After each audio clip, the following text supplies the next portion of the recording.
एक छोटे से गांव में एक बूढ़ी महिला रहती थी जिसका नाम ग्रेस था। वह अपने दयालु हृदय और अपने पड़ोसियों की मदद करने की तत्परता के लिए जानी जाती थी। हालांकि वह अकेली रहती थी, लेकिन कभी अकेली नहीं होती थी, क्योंकि गांव वाले अक्सर उनसे मिलने आते थे, उनकी बुद्धिमत्ता की खोज करते थे और अपनी कहानियां साझा करते थे। उनकी दया के बदले में वे उसे खाना और सामान लाकर देते, जिससे वह कभी भूखी न रहती। एक ठंडी शरद ऋतु की सुबह ग्रेस ने तय किया कि वह अपने चूल्हे के लिए लकड़ी इकट्ठा करने जंगल जाएगी। जैसे ही वह जंगल में गहराई तक गई, उसकी नजर कुछ असाधारण चीज पर पड़ी। एक बड़ा पुराना बर्तन जो जमीन में आंशिक रूप से दबा हुआ था। जिज्ञासावश उसने मिट्टी झाड़ी और ढक्कन उठाया। हैरानी की बात यह थी कि बर्तन चमचमाते सोने के सिक्कों से भरा था। ग्रेस का दिल खुशी से उछल पड़ा। खुशी। उसने आराम और विलासिता से भरी जिंदगी की कल्पना की। अपने आप को एक भव्य घर में एक सुंदर फायरप्लेस के पास एक शानदार कुर्सी पर बैठे हुए देखा। लेकिन एक समस्या थी। वह बर्तन उसके लिए उठाना बहुत भारी था, अकेले। दृढ़ संकल्पित ग्रेस ने अपनी चतुराई का उपयोग करके लकड़ी के फट्टों से एक अस्थायी स्लाइड बनाई और बर्तन के चारों ओर मजबूत कपड़ा बांधा। बहुत प्रयास के साथ उसने इसे अपने घर की ओर खींचना शुरू किया। जैसे ही वह भारी बर्तन को खींच रही थी, उसने कुछ अजीब देखा। सिक्के जो अंदर थे उनका रंग बदलने लगा।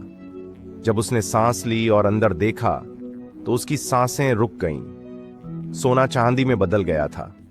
उसके दिल में निराशा की लहर दौड़ गई, लेकिन उसने खुद को जल्दी से सांत्वना दी। चांदी अभी भी कीमती है, उसने सोचा। मैं अब भी एक अच्छा सा घर खरीद सकती हूं और अग्निकांड के पास अपनी शामें बिता सकती हूं। उसने अपनी यात्रा जारी रखी, लेकिन जैसे जैसे उसने बर्तन को आगे खींचा, चांदी फिर से बदलने लगी। इस बार यह लोहा बन गया। ग्रेस रुक गई, बर्तन को अविश्वास में घूरते हुए। निराशा की एक लहर उस पर छा गई। एक शानदार जिंदगी के सभी उसके सपने उसकी आंखों के सामने गायब होते दिखे। लेकिन फिर उसने गहरी सांस ली और मुस्कुरा दी। उसने याद किया कि उस बर्तन को पाने से पहले वह पूरी तरह से खुश थी। उसके पास एक आरामदायक घर था, दयालु पड़ोसियों से गर्म भोजन था और दूसरों की मदद करने की खुशी थी। उसे एहसास हुआ कि सच्ची खुशी धन से नहीं आती, ये प्यार, दयालुता और से आती है। आभार। दुखी महसूस करने के बजाय ग्रेस ने संतोषी होने का विकल्प चुना। उसने उस बर्तन को जंगल में छोड़ दिया और घर लौट गई, पहले से कहीं अधिक हल्कापन महसूस करते हुए।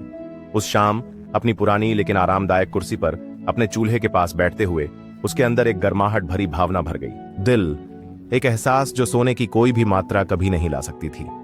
उस दिन से ग्रेस ने वैसे ही जीवन जीना जारी रखा जैसा वह हमेशा जीती थी, अपने पड़ोसियों की मदद करना और बदले में उनका प्यार पाना।